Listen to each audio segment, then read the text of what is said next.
Welcome to the Lion's Share podcast, where we break down today's most impactful research and bring fresh insights from the academic frontier straight to you. Today, well, we're diving into something of a paradox, wouldn't you say? Absolutely. We're looking at this huge conflict. You have these incredible technologies shaping our future: AI, cloud, EVs. The stuff everyone's excited about. Right. But they are, frankly, massive resource hogs right now. And that's creating huge problems for companies trying to hit their sustainability goals. And it's really stressing our, let's face it, pretty old energy infrastructure. Exactly. So we've looked at reports on Microsoft's sustainability challenges, the state of the electric grid, and this global race for EV dominance. Okay, so what's the mission for us today? We want to unpack how these three things, data centers, EVs, and the grid, are all tangled up. We need to show you where these really high-growth strategies are crashing into the need for, well, a massive system overhaul. All right, let's start with Microsoft. They've set this incredibly ambitious goal, carbon negative by 2030. Meaning they remove more carbon than they emit, and then remove all their historical carbon by 2050. It's huge. But the numbers right now tell a different story, don't they? They really do. Their carbon emissions are actually up 23.4% since 2020. Wow, okay. And that's not because they're getting less efficient. No, quite the opposite in some ways. It's directly tied to what they call a breakneck data center build-out. It's all the infrastructure needed for the AI and cloud services that are, driving their business growth.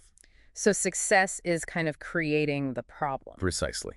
And interestingly, getting clean electricity for those data centers, that's actually turning out to be the smaller part of the problem. Wait, really? I always thought moving to the cloud was supposed to be greener, cleaner power was the main thing. If it's not the electricity, what's the big driver? It's the stuff they're built from, not just running them. And this brings us straight to a really critical concept: Scope 3 emissions. Okay, Scope 3, what is that exactly? These are all the emissions that happen outside a company's direct control. Think raw materials being dug up, manufacturing components, purchased goods, shipping things around. So the whole supply chain, basically. The whole upstream and downstream chain. And for Microsoft, Scope 3 is, well, it's just over 97% of their total carbon footprint for fiscal year 2024. 97%. Hold on. So everything they do, directly optimizing their buildings, buying renewable energy that only tackles 3% of their total emissions. That's the staggering reality. It fundamentally changes the nature of their decarbonization challenge.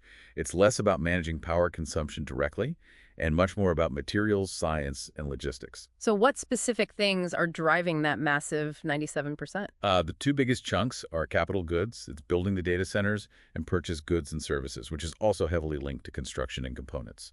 And this gets us to another key term, right? Embodied carbon. Exactly. Embodied carbon. This is all the carbon emitted during the manufacturing of materials. Data centers need tons of steel. Often made using coal-fired blast furnaces somewhere up the supply chain. Right. And concrete, which is a double whammy. Right. Making cement requires huge amounts of energy, often from fossil fuels, and the chemical process itself releases CO2. And it doesn't stop at the building materials, does it? It goes right down to the chips. Oh, absolutely. Manufacturing the actual computer chips inside the servers uses some incredibly potent greenhouse gases. Yeah. Things like hexafluoroethane used in lithography. They don't use much of it, volume-wise. No, tiny amounts. But these gases are thousands of times more warming than CO2. So even small leaks or uses add up significantly in terms of climate impact. Tackling this embodied carbon is, well, it's a nightmare for any company serious about these near-term 2030 climate targets, especially when they're also trying to grow like crazy. So this is a huge strategic tension. How do you pursue hypergrowth using materials that are inherently carbon-intensive while also promising radical decarbonization? This sounds like it requires, what did the sources call it? Strategic ambidexterity. That's the perfect framework for it. Strategic ambidexterity in this decarbonization context means juggling two opposing demands at the same time. Okay, what are the two demands? On one hand, you have to keep the business growing, exploiting the current opportunities, which means building more data centers right now. That's exploitation. And on the other hand? You have to drive fundamental system-level change in your supply chains and operations to actually decarbonize for the long term. That's exploration, finding new ways, new materials, new systems. And the first part, the growth, is actively making the second part, the decarbonization, harder. So how are they actually doing this ambidextrous thing? What are the practical steps? Well, they're tackling that embodied carbon head-on, partly through pushing for radical changes in the materials they use, and partly through direct investment. Okay, give me an example. So in Northern Virginia, they're actually piloting the use of mass timber, specifically cross-laminated timber, or CLT, in a couple of new data centers. Wait, hold on. Building data centers, these critical facilities, out of wood, doesn't that sound risky? Fire, costs, regulations? It definitely raises eyebrows, and those are valid concerns they have to manage. Ah, But the strategic calculation is about the carbon payoff. how much difference does it make? This hybrid CLT approach, they estimate, could cut the embodied carbon by about 35% compared to using typical steel, and maybe even up to 65% compared to standard precast concrete. Okay, that's significant if it scales. And they seem to think it can. Beyond just using different materials now, they're also investing heavily in future materials. They're backing green steel companies like Stegra, which uses hydrogen, and low-carbon concrete startups like Carbon Cure. Right, let's talk about that investment. They have this $1 billion climate innovation fund, and they've committed, what, $761 million already? Yep, a significant chunk. Is that amount, $750 million, really enough to shift global markets for things like steel and cement? Or is this mostly just very effective PR, making them look good? Well, the analysis suggests it's much more than PR. It looks like a serious strategic move to gain more influence, maybe even control, over their future supply chain. How so? It's not just the money. It's not just the money. The fund acts as a catalyst. It provides capital, yes, but crucially, it also provides commercial purchasing contracts. Ah, so they're guaranteeing they'll buy the stuff. Exactly. They're essentially underwriting the scale-up for innovative companies, like electric hydrogen for green hydrogen production. They promise to be a huge future customer. Which de-risks the investment for the startup. Precisely. They're securing access to the low-carbon materials they'll need for their own future growth, potentially before their competitors can get them. So you could see it as a business risk reduction strategy, cleverly packaged as a sustainability initiative. Okay, so materials, that's the big Scope 3 problem. But what about the energy to actually run these data centers? That's still huge, right? Let's pivot to the grid, because this AI and cloud growth seems to be hitting a wall there. It's definitely an accelerating collision course. Data center electricity demand is forecast to potentially double in just 5 years. We're talking maybe 580 terawatt hours globally by 2028. That's a staggering amount of power. It is. And U.S. electricity demand overall is now growing at about 3% a year. We haven't seen growth rates like that since the 1990s. Microsoft even admitted it. Our electricity consumption has grown faster than the grids where we operate have decarbonized. You know, this reminds me of past efforts. I remember a lot of talk and investment years ago in smart grids and advanced meters, AMI. Did that actually prepare the grid for this onslaught? The results were pretty mixed. Honestly, billions were spent, but not all utilities really used the data effectively or could clearly show regulators the value proposition. So the investments didn't always pay off. In many cases, no. Back in 2018, regulators only approved a fraction of the grid modernization investments utilities asked for, often because the return on investment wasn't clear or quantified.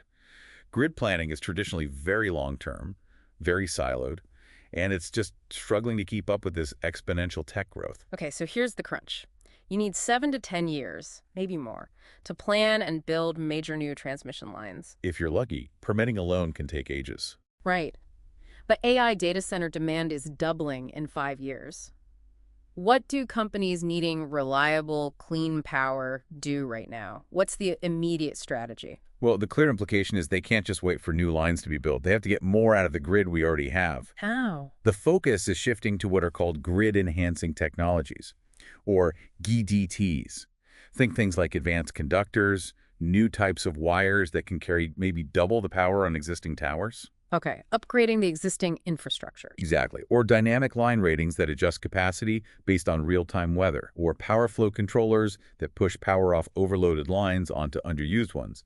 Experts think GDTs could unlock maybe 50% more capacity for the existing grid relatively quickly. So squeeze more out of what's there while the big projects lumber along. That's the bridge strategy. It's about optimizing the system we have immediately. This theme of orchestration, managing the system, seems key. Let's bring in the other huge power consumer that might also be part of the solution: electric vehicles. Yes, EVs. Obviously, charging millions of them requires a ton of power and grid upgrades. But the really exciting part is the potential for vehicle-to-grid, or V2G. Define V2G for us. V2G technology allows electric vehicles not just to draw power from the grid to charge, but also to send power back to the grid when it's needed, effectively acting as a huge distributed battery. Turning a liability, all that charging load, into an asset. Precisely. Millions of car batteries helping to stabilize the grid instead of just straining it. And Tesla seems perfectly set up for this, right? They have the cars, the home batteries like Powerwall, the big utility-scale megapacks, and crucially, the software. That vertical integration is key. They have control software like AutoBidder, which is already used to manage their big batteries and trade energy on markets. So the plan is to eventually integrate the cars into that system. While they haven't fully launched V2G for consumer cars yet, the whole ecosystem seems designed for that future, orchestrating millions of mobile batteries intelligently. Okay, this brings us nicely to the global competition aspect, particularly around software and autonomy. Tesla built its brand partly on selling high-margin software, especially full self-driving, FSD. Right, charging a premium for that capability. But the EV market in China looks different. It seems to be challenging that whole model. It's a really fascinating contrast. You have the U.S. model, let's say represented by Tesla, charging, almost $9,000 for FSD in China, relying on cameras and AI, aiming for high software profit margins. And the Chinese model, exemplified by companies like BYD, often includes quite advanced driver assistance systems like their God's Eye package, either for free or as standard equipment on many models. giving away advanced software. Why would they do that? Isn't that leaving money on the table? The thinking is likely strategic. They might be sacrificing immediate software revenue to grab market share much faster, and maybe even more importantly, to gather driving data. Data to train the AI. Exactly. Reports suggest key hardware components for assisted driving, like sensors, can be 20 to 40% cheaper in China because the EV market there is just enormous. Yeah. BYD sold way more EVs than Tesla last year. Trouble, I think the number was. Something like that. Cool. That sheer scale gives them a potential edge. They can rack up more miles of driving data within China to train their systems potentially faster than Tesla can, especially given Tesla's reported difficulties with Chinese data transfer regulations. So it becomes a race. Is the winning strategy superior software sold at a premium, like Tesla's bet?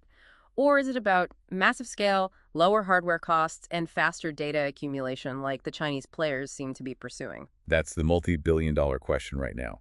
Does the sophisticated algorithm win, or does the sheer volume of data and vehicles create an unbeatable advantage? Wow. Okay, this has been a whirlwind tour through data centers, grids, EVs, software, materials. It's incredibly interconnected. What are the absolute key takeaways we want our listener to walk away with?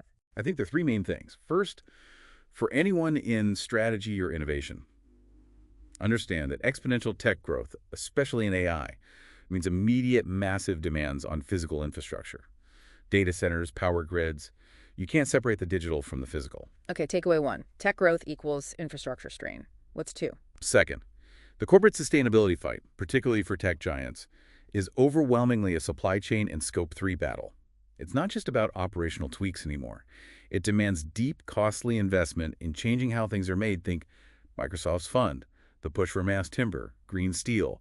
Incrementalism won't cut it. Got it. Scope 3 is the main event, and the third takeaway. Innovation is shifting focus. It's less about optimizing isolated components, a slightly better battery, a faster chip, and more about orchestrating complex systems. The real value creation and the biggest challenges lie in managing things like V2G, making data centers flexible grid partners, deploying GETs effectively. It's about system integration. Orchestration over components. Yeah. Okay, so wrapping this all up, what does this convergence mean for where future investment might go geographically? Well, you're starting to see some political alignment around infrastructure. Building new transmission lines, for instance, is becoming weirdly bipartisan. Blue states need it for clean energy goals. Red states wanted to attract those power-hungry data centers. Everyone wants the jobs and investment. Right. But here's the provocative thought. Given how immense and immediate the power demand from AI is becoming, if the U.S. or any region can't dramatically speed up building new transmission and generation, Then what? then the strategic risk is very real. The next wave of high-growth digital infrastructure, the AI factories, the advanced data centers, and all the corporate innovation investment that comes with them might just be forced to go wherever the grid is already robust, reliable, and ideally decarbonized. The grid bottleneck might actually start dictating the geography of future innovation. A powerful and slightly sobering final thought. Thanks for breaking that down. Always fascinating to connect the dots. Thanks for tuning into the Lion's Share podcast. If you enjoyed today's discussion, share it with a friend and join us next time for more ideas worth talking about. We'll see you next time.